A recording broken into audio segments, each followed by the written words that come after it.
Greetings, friends. Welcome back to the broadcast. I'm Shawn. Today we are looking to start our week with some wisdom, some encouragement from the Psalms and from the Proverbs. We're ready for Psalm 116 and then 117, which is only 2 verses, and then Proverbs chapter 2. So what I'm going to do is I'm going to read Psalm 116, and then I'm just going to add on 117, these 2 short verses from 117. I pray that you'll be blessed this morning. Let's open up our hearts as we dig into the Word of God and just see what kind of blessing, what kind of edification, what kind of wisdom that we can find to start our week. Let's get started. Psalm 116, King James Bible.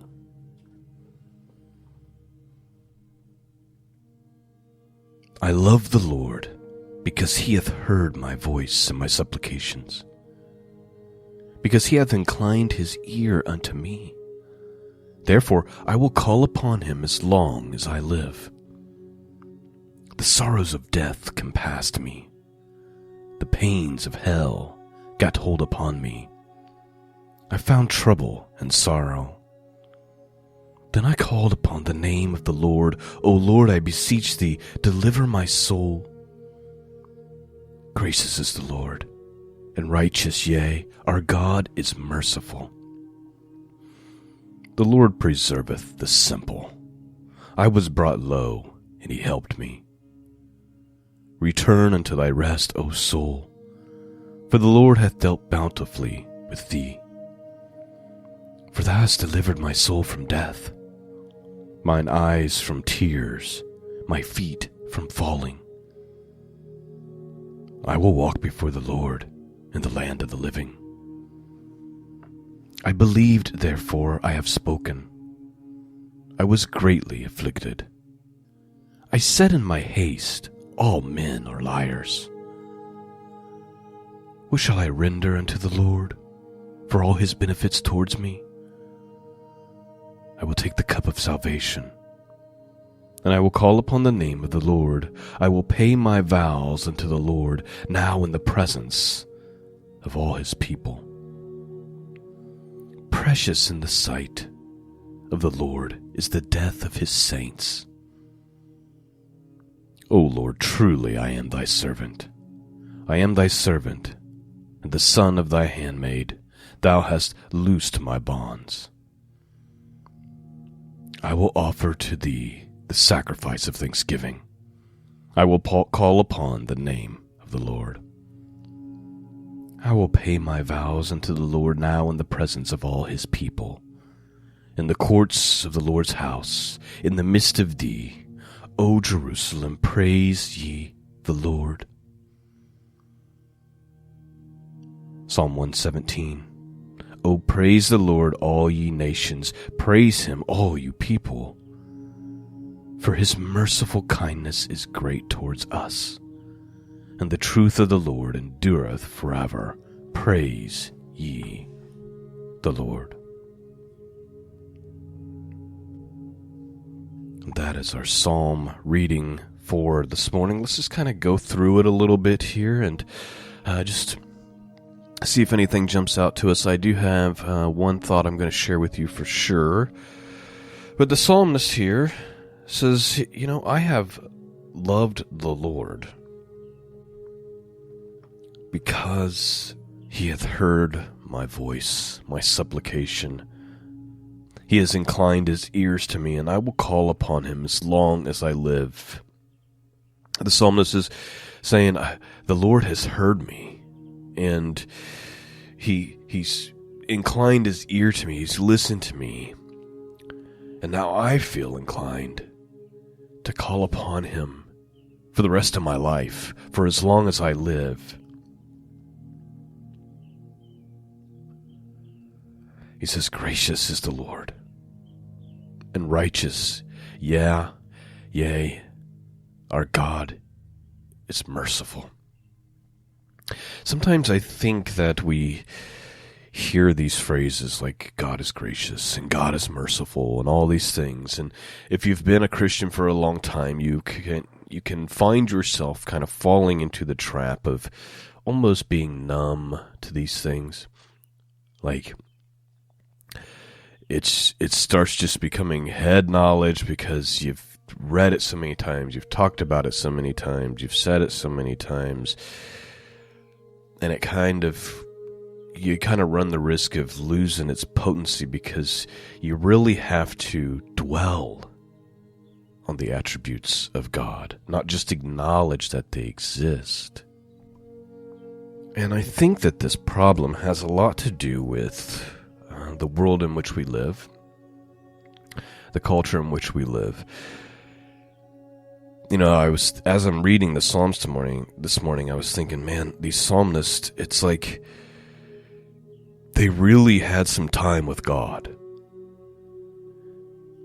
Like, they really had some back and forth. And I was thinking, I wonder if it's because they could just be in a quiet place and just listen and really focus and communicate with the Lord. While people in our culture and in the world we live in today, we're just so constantly distracted, and our attention spans are just so horribly bad. And we live in a world where it's get up, get ready, go to work, be a slave to some corporation or some business or whatever it is for a majority of your day. Go home tired, sit on the couch, turn on the TV, let the screen pour out propaganda into your brain for 2 hours, and then go to bed, and then rinse and repeat this process over and over and over. And, you know, I get up really early to do the podcasts and everything, but I still feel rushed, right? Like, I get up, I pray, I drink my coffee, I pre-read, you know, I read the Psalms a couple of times, read some commentary from Matthew Henry, did my routine. Now I'm recording the podcast, and then I'm going to edit it. But then as soon as I'm done with all that, I will do some more praying, but I'll start feeling the pressure of having to rush, because now I got to start thinking about getting ready for work. And I just wonder if we could figure out a way to slow down. If maybe we would experience God, hear more clearly from God, kind of like what it seems that some of these psalmists are experiencing. And then maybe we would be able to write with joy, the Lord heard me, right? And now I feel this encouragement and the strength that he inclined his ear to me, and therefore I cannot help but call upon him for the rest of my life, for as long as I live. And I know that that's our attitude and our want anyway. I'm just saying, I wonder if there's something different, if we could slow down, not be distracted. And it makes you wonder, or at least it makes me wonder, it's like, hey, you know what? I don't want to do this because I have a family and I have, you know, these responsibilities and everything, but I can understand how, like, a person can, like, become a monk and go out into the desert and live in a small community with no technology, and all they do is pray and seek God, because they must be experiencing something that most of us have never experienced. I could just be rambling and making no sense at all. Last thought here in the Psalms before we move on to our Proverbs. He said, I said in my haste, all men are liars. This is something that can happen to many of us. Well, let me just read the commentary from Matthew Henry, because I think he just says it better. He says, when troubled, we do our best to hold our peace, for we are apt to speak unadvisedly. So Matthew Henry is saying, making a connection with this verse where he says, I said in my haste, in other words, I said too quickly, all men are liars. Matthew Henry's pointing out that when we're full of emotion, when we're really upset about something or bothered by something or troubled by something, we have the tendency to open our mouth and let that emotion out through words. And sometimes we're too quick to do that. I certainly have this problem where I'm just really disturbed by something, which has been happening a lot lately, by the things going on in the world, and I just vomit it out. These feelings. He says, yet, Matthew Henry here, there may be true faith there, our working of unbelief, but then faith will prevail, and being humbled for our distrust of God's word, we shall experience his faithfulness to it. What can the pardoned sinner, or what can those who have been delivered from trouble or distress render to the Lord for his benefits? We cannot in any way profit him. Our best is unworthy of his acceptance, yet we ought to devote ourselves and all we have to his service. And he's speaking about here how the psalmist is saying, I'm going to offer all these things, so, I'm going to do this sacrifice of thanksgiving and whatnot. Matthew is saying that's great and well, and we should all strive to do that. But we also need to keep it in our minds, this understanding that there's nothing that we can render to the Lord that'll really benefit him. We just do this. We can't profit the Lord in this way. We just do our best to devote ourselves to him and to his service. All right. I don't know if any of that resonated with any of you this morning. I pray it did in the name of Jesus. Let's move forward here to Proverbs chapter 2. These wisdom and instructions that Solomon wrote to his sons. Let's have a look. Verse 1. My son, if thou wilt receive my words, and hide my commandments with thee, so that thou incline thy ear unto wisdom, and apply thy heart to understanding. Yea, if thou criest after knowledge, and liftest up thy voice for understanding, if thou seeketh her as silver, and searchest for her as for hid treasures, then shalt thou understand the fear of the Lord, and find the knowledge of God. For the Lord giveth wisdom. Out of his mouth cometh knowledge and understanding. So please note, interesting that Solomon's saying, hey, if you just pour yourself out unto inclining your ear and listening and just being diligent and really going after it with all you have, that being wisdom, that being knowledge, if you seeketh her like a person seeks silver, if you search for it like somebody searched for some hidden treasure, you would expect the next verse be, then you're going to find, something tangible, wealth. But that's not what he says. He says, which you'll actually find, because this is what true wisdom is.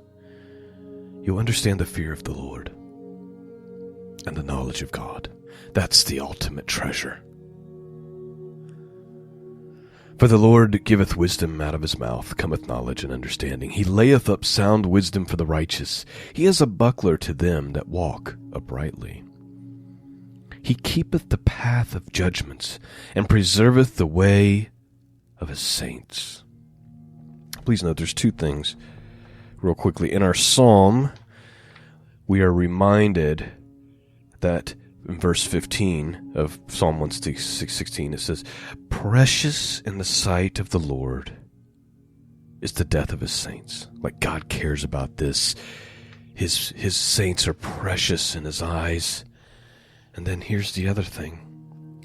He keepeth the path of judgment, and preserveth the way of his saints. He's making a way, making a path for those who love him, for those who walk uprightly. It says that he is a buckler, a shield. In other words, he's guarding them that walk uprightly. Your actions matter, my friends. Your actions matter. The scriptures talk about it over and over and over. Then shalt thou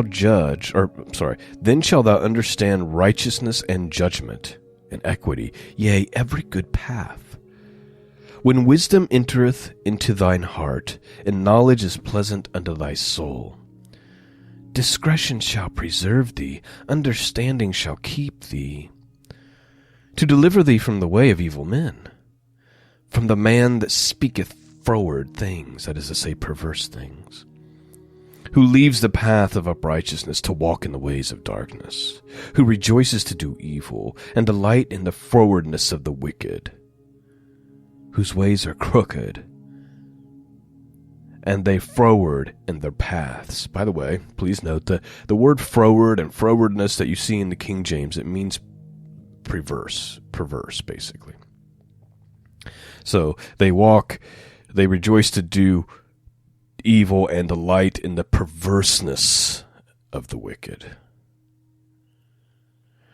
To deliver thee from the strange woman, even from the stranger which flattereth with her words, which forsaketh the guide of her youth, and forgetteth the covenant of her God. For her house inclineth unto death, and her paths unto the dead. None that go unto her return again, neither take they hold of the paths of life, that thou mayest walk in the way of a good man, and keep the paths of the righteous. For the upright shall dwell in the land, and the perfect shall remain in it, but the wicked shall be cut off from the earth, and the transgressor shall be rooted out of it. That is our wisdom and encouragement this morning. I pray that you have been blessed having heard God's word, and I pray it goes forth and pierces hearts, and it causes you to draw closer to Him. Peace and grace be with all of you, and until next time, God bless.